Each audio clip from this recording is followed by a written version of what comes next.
নমস্কার সকলকে, good morning. ঝটপট করে কিন্তু উঠে পড়েছি আজকে, কারণ হঠাৎই একটা কথা মনে পড়লো। দাঁড়াও, আগে জামা প্যান্টটা সেট করে নিই, কারণ যে কাজে যাব এই কাজটার জন্য কিন্তু ভালো জামা কাপড় সেজন্য খুঁজে খুঁজে কিন্তু এই জামা কাপড়গুলো বের করলাম। একটু দেখে আসি তোমাদের দাদা আর আমার মেয়ে কি করছে। দেখো, আমার মেয়ে দিকে গাছের গোড়ায় বসে আছে, ওখানে বসে ও লেবু গাছে লেবু দেখছে। যেহেতু লেবুটা পেকে গেছে সেটাই আমাকে দেখাচ্ছিল আর বলছিল মা লেবুটা তুলে দাও।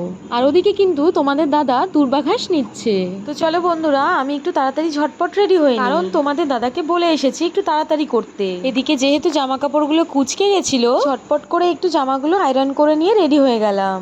তো বন্ধুরা, এবারে চলো দেখি তোমাদের দাদা কি করছে। এখনো কিন্তু তোমাদের দাদা ফুল তুলছে। চলো বন্ধুরা, তোমাদেরকে একটা গাছ দেখাই।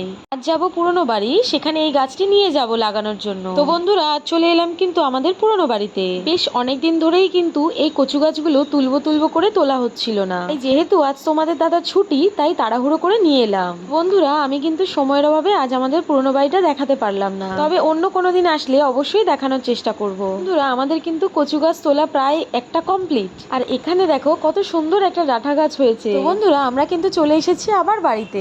এটি হলো বর্তমানে আমরা যে বাড়িটিতে থাকি সেটি। বন্ধুরা, আমরা কিন্তু ওখানে সবাইকে ভাগ ভাগ করে দিয়ে এসে আমরা এইটুখানি নিয়ে এসেছি। চলো বন্ধুরা, এবারে আমরা একটু ফ্রেশ হয়ে আসি। বন্ধুরা, স্নান করে চলে এসেছি, যাচ্ছি গাছ থেকে দুটো লঙ্কা নেবো বলে। তো বন্ধুরা দেখো, গাছটি কত বড় হয়েছে আর গাছে কত লঙ্কা হয়েছে।